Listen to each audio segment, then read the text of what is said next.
911 calls are often desperate cries for help, but sometimes the calls themselves are more terrifying than the emergencies. The voices on the other end of the line, the sounds that bleed through the static, they whisper of something sinister lurking just beneath the surface of our reality.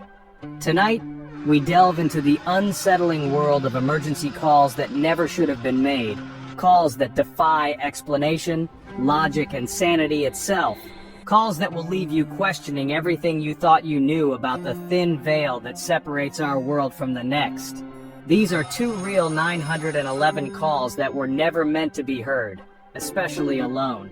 Viewer discretion advised. It was around 2:13 a.m. on October 14, 2017. The unsettling quiet of a small town in Ohio was shattered by the shrill ring of a telephone. On the other end of the line, a 911 dispatcher named Emily braced herself for another night of routine calls. Or so she thought. The phone on her end clicked. 911, what's your emergency? She asked, her voice a practiced calm in the dead of night. But the only response was silence. Silence, that is, except for a faint, raspy breathing that slithered through the receiver. It was shallow, almost hesitant, like something trying to stay hidden. Hello? Can you hear me? Emily pressed, her pulse quickening. If you're in danger, say something. The breathing continued, a chilling counterpoint to the dispatcher's growing unease. It wasn't the sound of someone struggling for air. No, this was different. It was controlled, measured, almost deliberate. Emily's instincts screamed at her. This wasn't a prank. This wasn't a pocket dial. This was something else entirely. Something that sent shivers crawling down her spine. While the breathing continued, Emily worked quickly, her fingers flying across the keyboard as she traced the call. It originated from an abandoned house on Maple Street, a place whispered to be haunted by locals. Within minutes, 2 officers arrived at the dilapidated house, its skeletal frame casting long, disfigured shadows in the flickering glow of the patrol car's lights. The front door hung open, swaying rhythmically in the night breeze like a skeletal arm beckoning them inside. The officers drew their weapons, their footsteps echoing through the oppressive silence as they entered the house. Dust-caked furniture huddled in the shadows, and cobwebs hung like macabre decorations from every corner. The air was heavy with the stench of decay and something else, something cold and unwelcoming. The house was empty. No signs of forced entry, no struggle, no trace of the person or thing that made the call. The only sound was the creaking of the house settling around them and the faint rhythmic breathing still coming through Emily's headset. Then, one of the officers noticed it, an old rotary phone lying on the dusty floor in the corner of the room, off the hook. Back at the station, Emily couldn't shake the feeling of unease that clung to her like a shroud. The breathing, the abandoned house, the phone off the hook, it all felt wrong, like pieces of a puzzle that refused to fit. But the true horror was yet to come. Days later, when the 911 call was reviewed, a chilling detail emerged from the static and the rasping breaths. A detail that sent a wave of terror through everyone who heard it. Beneath the breathing, barely audible but undeniably present, was a voice that whispered, as if from the very edge of the abyss, "I'm not alone."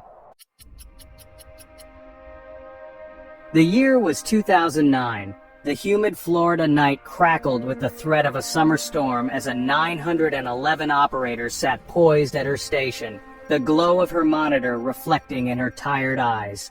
It was then that the phone rang, shattering the quiet hum of the station. 911, what's your emergency? She answered, her voice betraying no hint of the countless calls she had answered before. On the other end, a small, childlike voice, thick with fear and urgency, filled her ear. Hi, my mommy won't wake up. The operator's heart clenched. Children were the worst. Their innocence, their vulnerability, it always amplified the urgency of the situation. Sweetheart, can you tell me where you are? She asked, her voice softening instinctively. Is your mommy breathing? She's cold. She's on the floor. She won't wake up. The child's voice was small, barely a whisper, but the terror it conveyed was palpable. The operator's mind raced. her fingers already flying across the keyboard as she tried to pinpoint the call's origin. As the child spoke, the operator thought she heard something else in the background. A faint, almost subliminal whispering that seemed to weave in and out of the static. It was unsettling, but she pushed the thought aside, focusing on the child's terrified voice. "Okay, honey, I need you to stay on the line with me, okay?" she said, her voice calm and reassuring. "Help is on its way." Within minutes, 2 officers arrived at the address the call had originated from. It was a modest, single-story home, the kind that dotted countless suburban streets. But tonight, it was bathed in the eerie glow of flashing blue and red lights. The officers approached cautiously, their hands hovering near their holsters. The front door was ajar, and a chill wind seemed to emanate from within, carrying with it the faint scent of decay. Inside, they found a woman lying on the living room floor, her body cold and lifeless.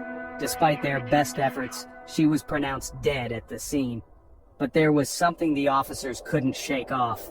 The house was eerily quiet. There was no sign of a child, no toys scattered on the floor, no drawings plastered on the fridge, no small shoes by the door. It was as if the child who had made that heart-wrenching call had simply vanished into thin air. "Ma'am, are you sure there was a child?" one of the officers asked the operator, his voice laced with disbelief. The operator, still shaken by the child's voice, could only confirm what she had heard. But the more they investigated, the more unsettling the case became. Records showed that the woman who lived in the house had never had any children. And then came the final, bone-chilling revelation. When they traced the number that made the 911 call, it didn't exist. It was an unregistered number, a phantom on the airwaves. The case remained unsolved, a chilling testament to the darkness that sometimes lurks in the shadows, making its presence known through the most innocuous of devices, a telephone. To this day, no one knows who or what made that call. But one thing is certain, the operator who answered that call will never forget the sound of that child's voice, forever echoing in the corridors of her memory. Some 911 calls are cries for help, desperate pleas from those caught in the clutches of terror. But others? Others are something else entirely. They're echoes of something darker, something ancient and unknowable, something that can't be explained away by logic or reason. These calls, these chilling whispers from the abyss, serve as a stark reminder that the line between our world and the next is thin, porous, and all too easily crossed. If you found these stories disturbing, consider subscribing for more real horror stories. And tell me in the comments, which story creeped you out the most?